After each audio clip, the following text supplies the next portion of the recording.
Oh, welcome everybody to Topic 2 webinar all about open education. I think you've all seen me before, Alistair Creelman, Linnaeus University, and our guest for this topic is Kiru,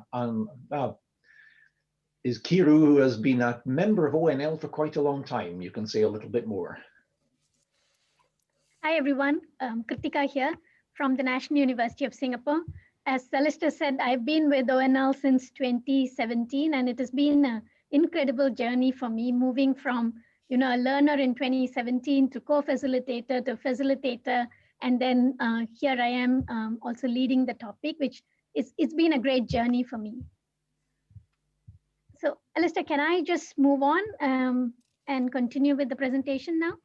Yes, well, what we're going to do, just a little bit about what we're going to do today. We're going to have a look, first of all, at what's been happening on the Padlet page, because there's a fantastic discussion there. If you haven't been there for a while, please go back, because it's a living document. And the slides from today's session will also be put up there. And we will also put access to the recording of this on the same Padlet. So at the end of the week, you've got just about everything about open education on the same Padlet page. We're going to be starting off with a bit of input, or feedback from the discussion, some new input, and then we'll be going on to group discussions and finally a wrap-up summary. So that's the structure. So off you go. Okay.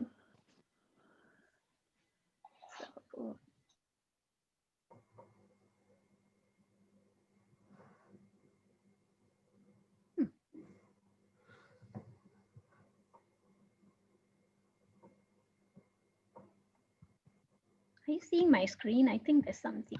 Give me a minute. You click through. There's a little button at the bottom of the slide share. You don't go to the slides at all, and you can't use the buttons on your keyboard. You have to use the progress buttons at the bottom. I got it. Yeah, yep. I was just looking for it. Yeah. Okay. So let's start with the Padlet itself. So as Alistair was saying, there has been some very good discussion going on. But again, one of the key things that's coming out is also how many of you are actually quite worried about the concerns that comes up when you move into an open education, when you want to try and be open. So that's something that many of you have actually brought out in the Padlet itself. So what I'm going to be doing is I'm going to pick on some of those things that you have actually talked about, so that I can really go into details as to providing you with some little bit of practical tips as well as recommendations as to how you can overcome some of these barriers. So that's where I will start, and then I will pass it on later to Alistair to go on to provide you further more details about OERs and metadata and so on. Right, so let me go in to talk really about the first thing is be aware of the negative effects of open education. This is something, it's not always all rosy and nice. You need to be aware of the negative effects, and that will kind of really help you in positioning yourself, how you want to be open, when you want to be open, the range or the level at which you want to be open, and so on. So all of these matters a lot. So from some of your responses on the Padlet, one key thing is, as I said, the challenges, the threats. And so some of you wrote, I'm not sure if my work is actually good enough to be shared. I'm not comfortable with putting my work on the open platforms. I don't want to actually have my work judged or be criticized. So what if I'm actually misunderstood? So these were really questions and concerns that you posed on the Padlet itself, which resonates very, very closely with what many educators around the world ponder over when considering sharing their own resources as OERs. And so these are perfectly reasonable questions, and these are ones that really need to be asked, right? So when you look at studies on open education, there are actually two groups of educators who are calling for open education, or they are actually quite confident in sharing their materials and resources. The first group are people who already have a very strong internet presence and identity. For example, these are people who have a blog, they have social media platforms, they use social media platforms in their practice. Uh, and these are people, then they are a little more comfortable in openly discussing and engaging in open network learning. Right? The second group of people are those people who are in positions of privilege. So these are people who have enjoyed and reaped the benefits of being open early on when this trend set up, right? And at that point in time, the users were much more civil. The platforms were not easily as used for abuse. So it was easy for them to form their own networks and have opportunities to grow these networks, right? So what I'm also trying to say is it does not mean that we cannot develop that and build that confidence in others who actually don't belong to either one of these groups. So what we will be looking at is look at some recommendations and practical tips.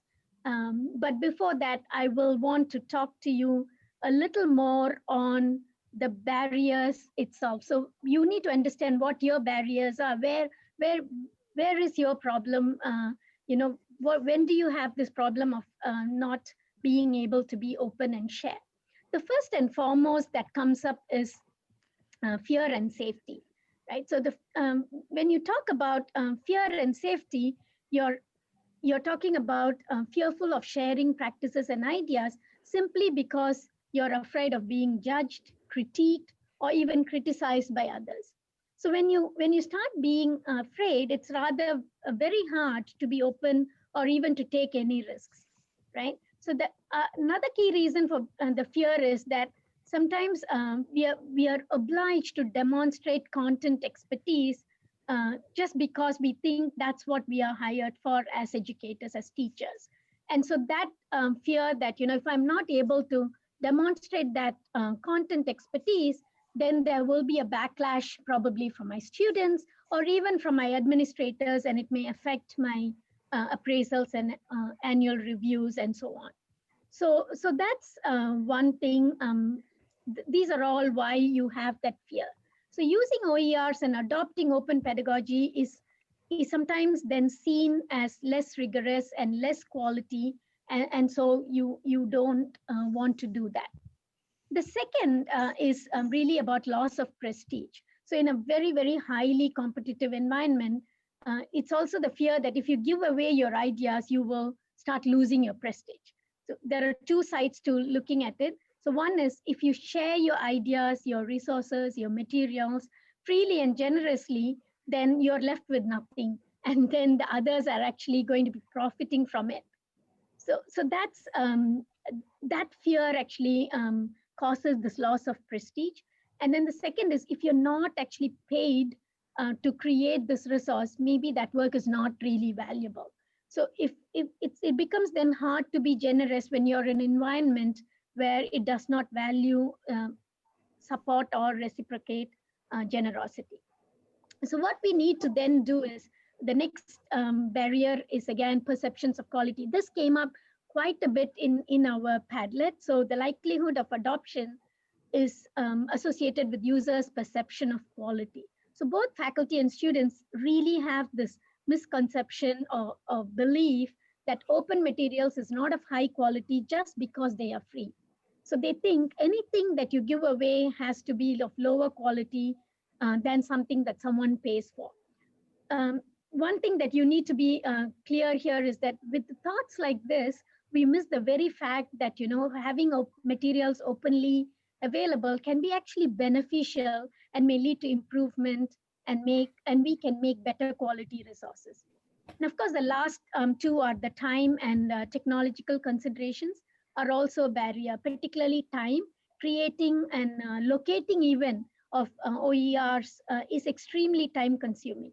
And another problem that comes with this is once they are all in the space, in the digital space, it might disappear if it's not archived, it's not backed up properly. So these are things that you really need to consider. These are the barriers. And if we want to overcome these barriers, I'm just going to show you some um, very few recommendations here. The first and foremost is creating for yourself a safe space. So when I say safe space is really starting small, taking a step-by-step approach. So you start by sharing with your very trusted colleagues or a group of critical friends who are easy to access and when you need them. So these are people who will be able to um, give feedback that is and feedback is not simply agreeing to you, but be able to critique it, be able to evaluate your resource and so on. So in the safe space, when I talk about safe space, one thing that comes to mind for me is this your own ONLP PBL group can be one such community that you can actually nurture, and it can become your trusted community, a space for you to have this interactive discussion and conversation, right? For me, I'm actually quite privileged with this. After joining this ONL community, I've had from all of my groups, we do have, at least 2 or 3 regular meetings. And sometimes when we have new materials, we share with each other, get feedback and so on. So that's can be your first safe space. The second that you need to think about is how you critically evaluate the affordances and features of sharing platforms, because there are multiple sharing platforms. These various platforms have different strengths, different features, different affordances.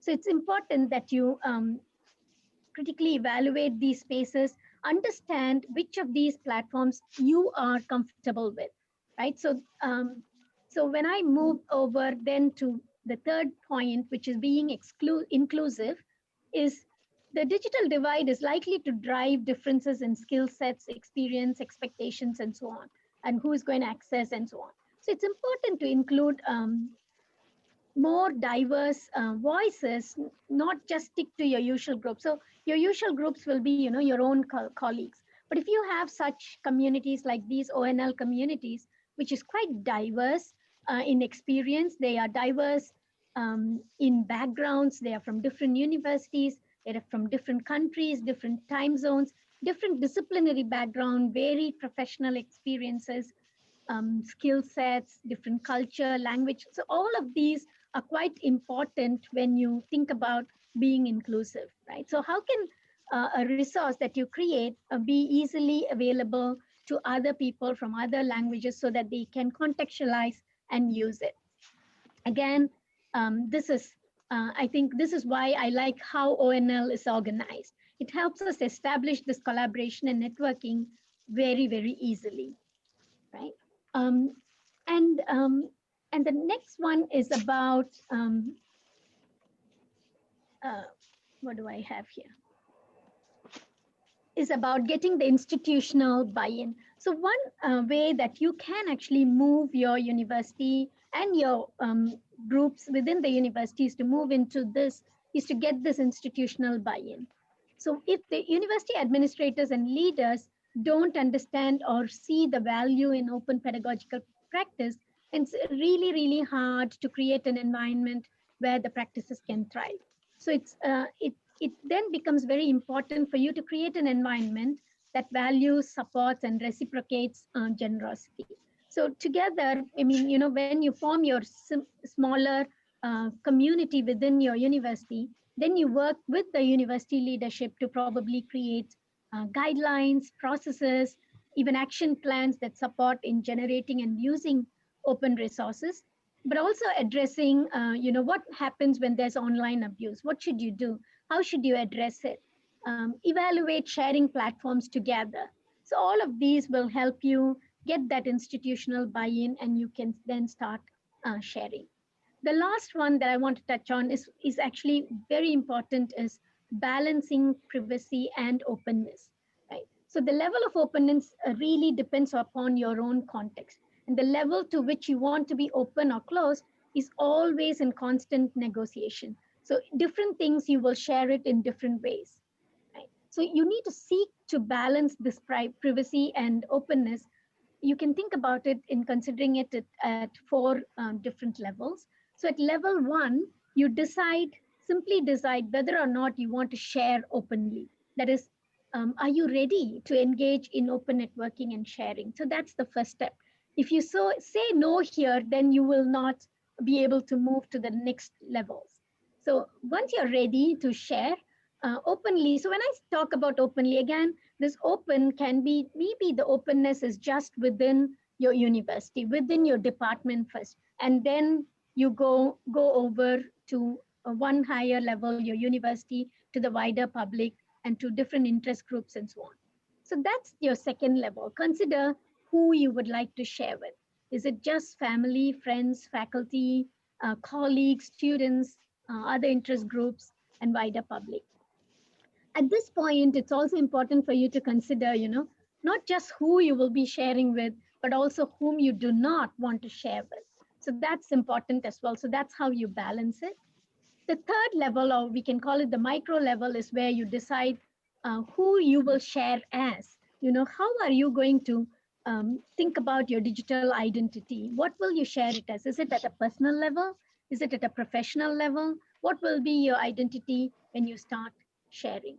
And the last level is where you need to then think about uh, when you come across resources, are you ready to share these resources with your own groups, right? So will you share, will you like a particular one? Will you tweet? Will you share that particular resource with your own community and so on? So these are all things that you really need to consider.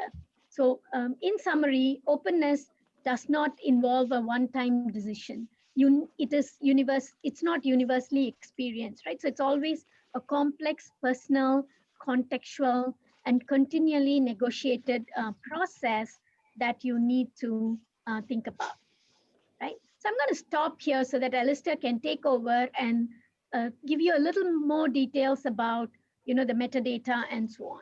Let me stop sharing. Yeah, I think we should pick up. There's a big discussion in the chat at the moment. If you stop sharing now, and Yep. There's worries that the content. I think this. I'm trying to check in the chat here, but the idea that we create, our students are paying to go on the courses, and then we're producing content, and then we're giving it away for free. And would the students feel a little bit cheated by that? And then there's the discussion of, should students be consumers of education? Should we, I'm not. Yes, I can see the points here, but the point with openness is our job as teachers, is our job content production, or is it teaching? How much of our time should be taken up with producing content that thousands of other teachers already have done, and then protecting it at all costs, instead of possibly sharing with each other, using each other's resources, and focusing on the actual teaching process?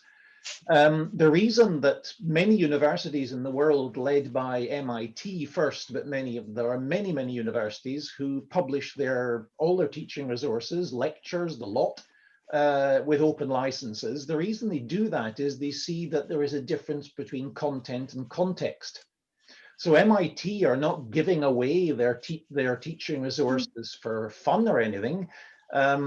What they say is, here's our resources, we've produced them. If you want to use them, you're free to use them, as long as you refer to us and follow the license. But if you want the context, you have to come to us, pay for our courses, and our teachers put it into context. But you're welcome to the content. And so the universities like that are saying that the content is on one side and we are sharing that, but the context is what we give. And therefore, kein Problem. 13 Uhr? Sorry? Wunderbar, ich bin doch gerade bei der Mail an Sie, das heißt, die Informationen haben Sie so in ungefähr einer Stunde. Oh. Ja, wunderbar, 13 Uhr. 23.10. 13 Uhr, habe ich gemerkt. Wunderbar, ich danke Ihnen. Stefanie Birkner, Stefanie Birkner, schalten Sie einfach mal aus Ihr Mikrofon, bitte. Please turn off I've your muted microphone. her. I've muted. Yeah, good, thanks. I think we should move. There's a lot of discussion here, and I don't want to sort of. I'll try to get back into the discussion in the chat, but at the moment, I'd like to move on, Kiru, to the group work. Okay. Because Right. time is rolling, and I may have some input at the end, but I think we should concentrate on the group work now. So if you could so let share me the just conditions for that. yeah, so let me just quickly go over there.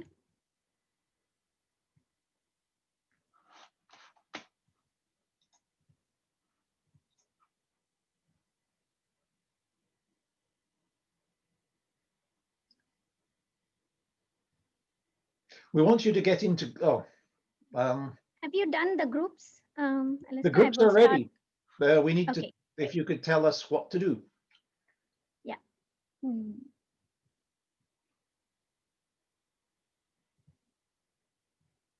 Oops, oh God. You know, with that thing. Just share the screen and show the slide. Yeah. There we go. It's not.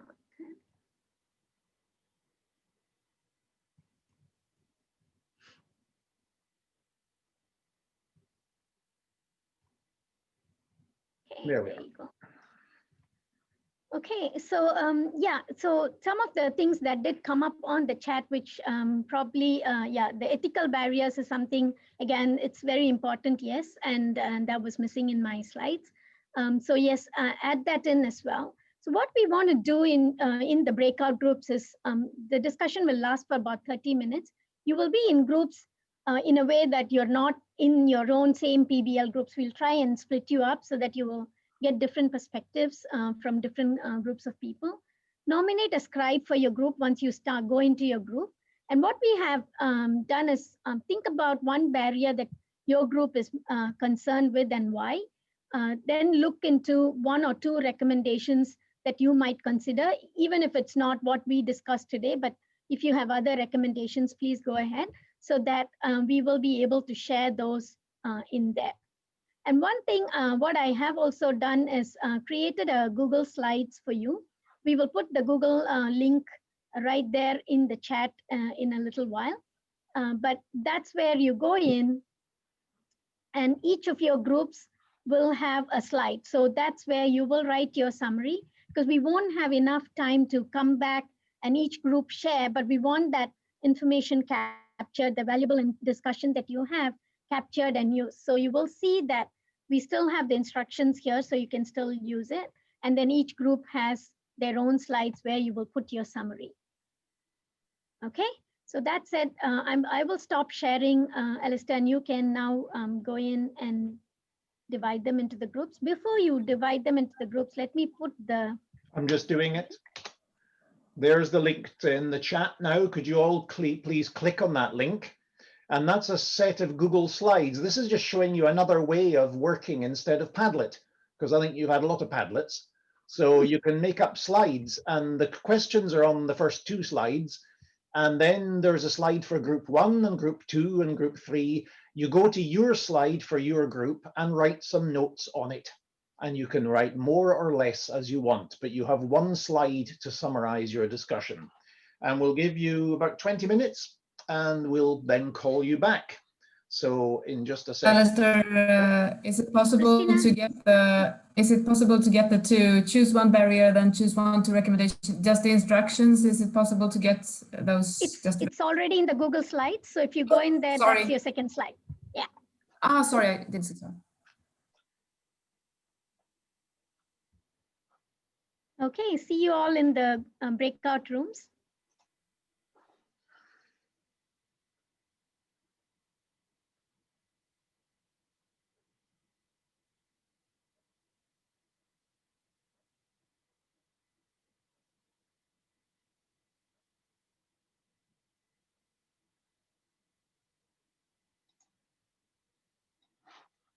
Okay, we have some. Please click on the accept that you go to the group. Have you not seen a notice? Pia, Lotta, Roberta, Stephanie. I I was sent out, but I came back. Okay. Yeah, same to me. I didn't get one. I will, just a second, I will send you somewhere. I will also pause, sorry, I have to do multiple things here. I have to pause the record. I will just continue the recording. Kira's going to have a look at some of the slides now. We've been talking about it while you've been away, and we'll get back to that. I just want to take up a few points that I think might be useful as added input to this discussion. And a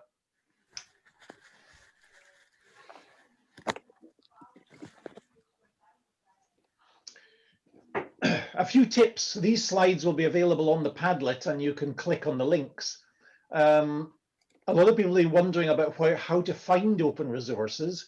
In terms of photos and visual material, I would warmly recommend Wikimedia Commons, which is basically a repository for all the photos, diagrams, and so on that are used on Wikipedia. Wikipedia is the biggest open resource there is, something that I don't think could ever have been built by commercial companies. There's a lot to be said about Wikipedia, and it's a fascinating area, but Wikimedia Commons is a good place to look for photos, diagrams, and so on that are Creative Commons. CC Search, Creative Commons Search, is a great place for getting photos. There's also one called Unsplash, which is public domain photos, though it's nice to give credit to the person who's taken the photo. And Pexels is a site for free stock photos. Beware that there are many sites that offer free photos, but they're not as free as you think. Some of them actually are commercial and some of them are copyright. So you've got to check the terms and conditions, but these are good sources. There's another phenomenon that's very interesting, and that's open textbooks. And this is really very much something that's come in North America, especially there's a university in Canada, one of the main universities there called the University of British Columbia. They have a site called BC Open Ed, and the staff there decided that the textbooks that they were telling their students to read were ridiculously expensive. The students had difficulty in affording them. And the second-hand value of these books was almost zero because they updated them every year. So the university staff started writing their own textbooks and published them on an open license. You can use them. They are textbooks in most of the basic sort of subject areas at any university. Of course, they're in English, but they are updated constantly by the responsible staff. They are guaranteed by the University of British Columbia, and the quality level is very high. The students, both there and at other universities that use this, are very appreciative because they save an awful lot of money. There's also the OpenStax collection of open textbooks, because it's not just University of British Columbia doing this. There are many universities producing open textbooks. They have more control over it. Of course, the publishers are not so happy. There was a nice report from 2019 from a British study of open textbooks and their future, their reliability, and use of them at UK universities. Metadata is a vital factor in terms of open educational resources. If you go to the main repositories, you will find for every resource, you can see here an example that I've taken from the repository called Merlot, which is all higher education material. It's all produced by major universities. I've taken a simulation called Radiology Lab 1 about chest. You can see that there is a description, there are keywords, discipline, there's information about the material, when it was uploaded, what sort of material, who is responsible for it, and you can contact that person, the primary audience, the technical format, there's the Creative Commons license. You can also see similar people who viewed this also viewed there's related resources, other materials and disciplines. This is a good example of how you can show the quality of an open educational resource. There's even user ratings. So users can give star ratings and can write reviews of the material, which can be useful for other people. So if we have things like tags, related resources, making it easy to share, then we know that we're getting, this is quality material. I can use this in my course. I'm free to use it. And it makes it easier to share. Material that doesn't have this sort of metadata is basically rather useless.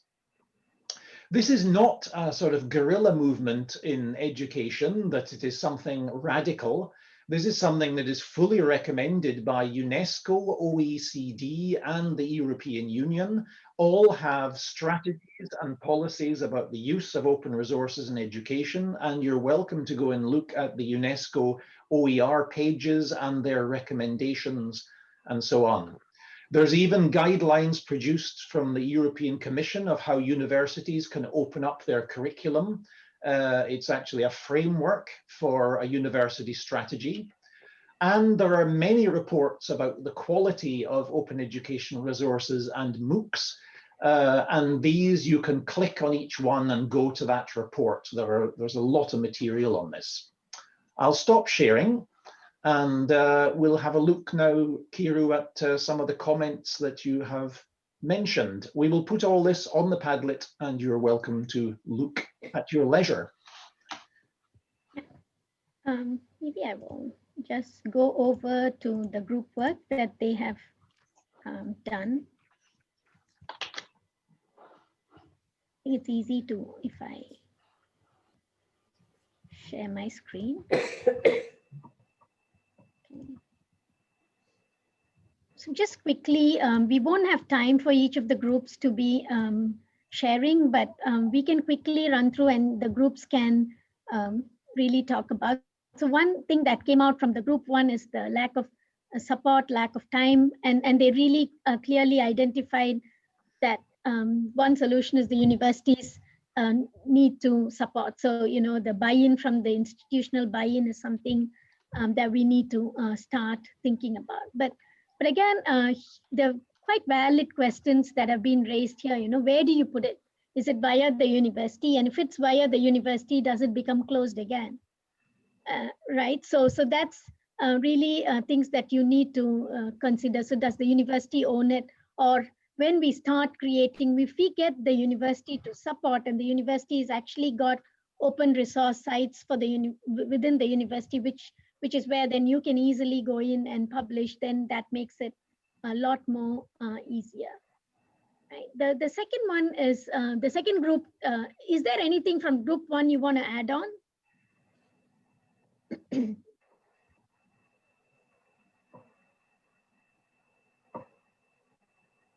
Okay, so let me move on to the group two's thing. Again, not many of you had time for going into the recommendations, but that's okay. But it is recognizing the barriers, you know, thinking about the barriers and how you overcome is a first step to moving into openness itself. So the high barrier, again, same thing here as well, compared to the group one, it's the same thing. The university needs to embrace openness. So we need to get to that level. It's not individuals alone, it's not enough.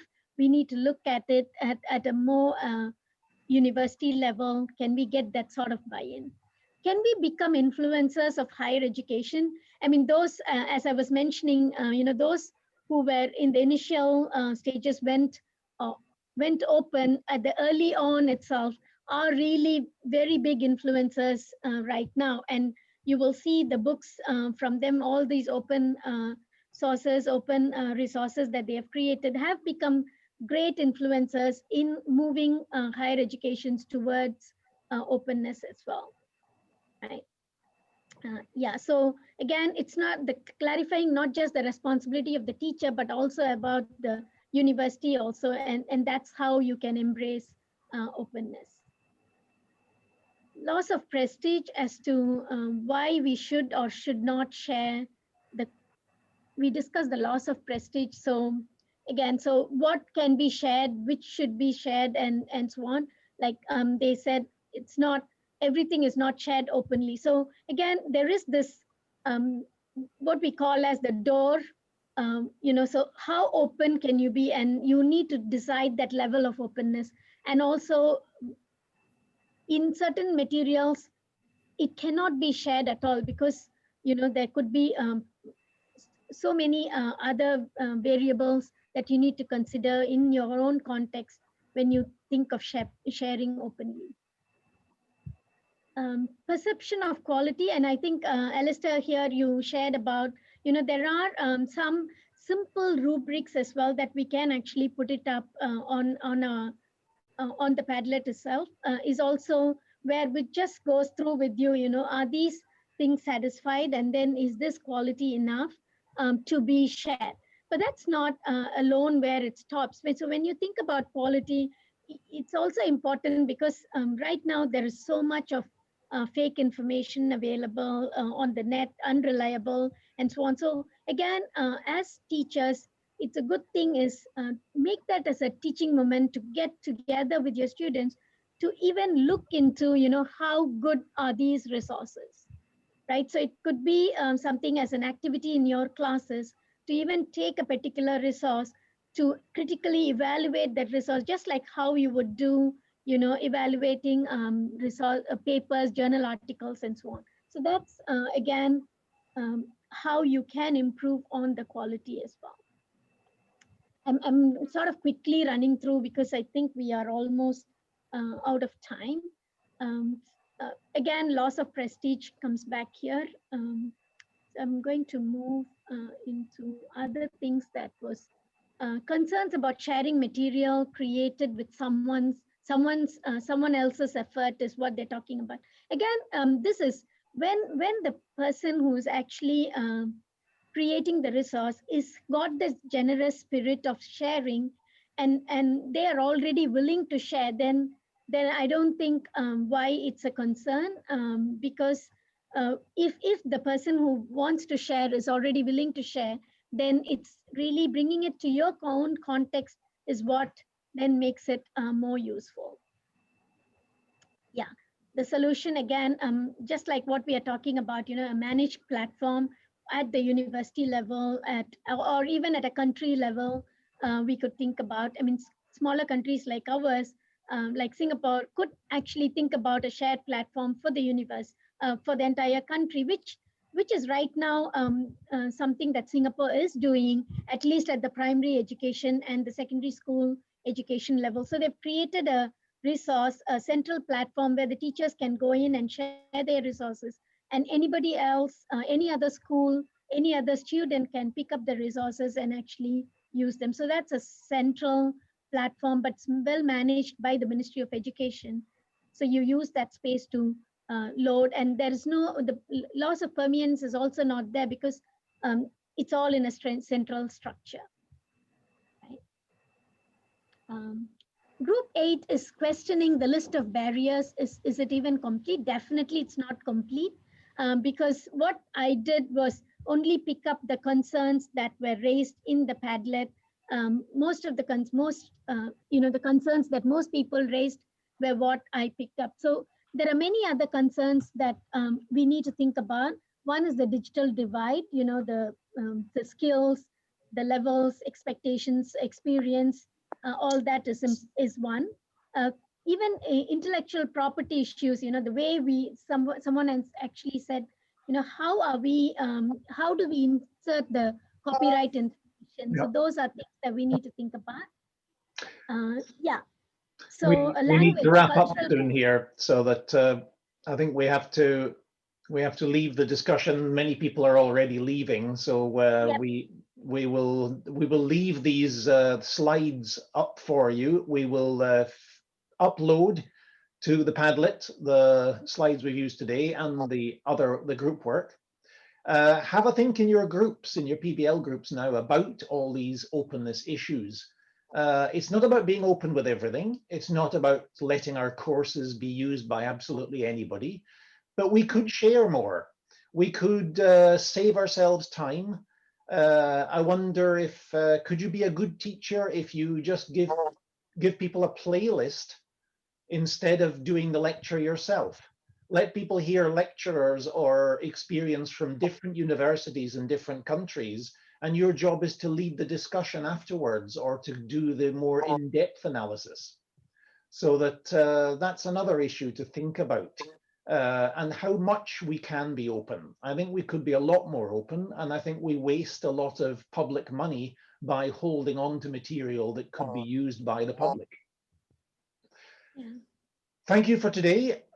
We have to close down now. I will stop the recording.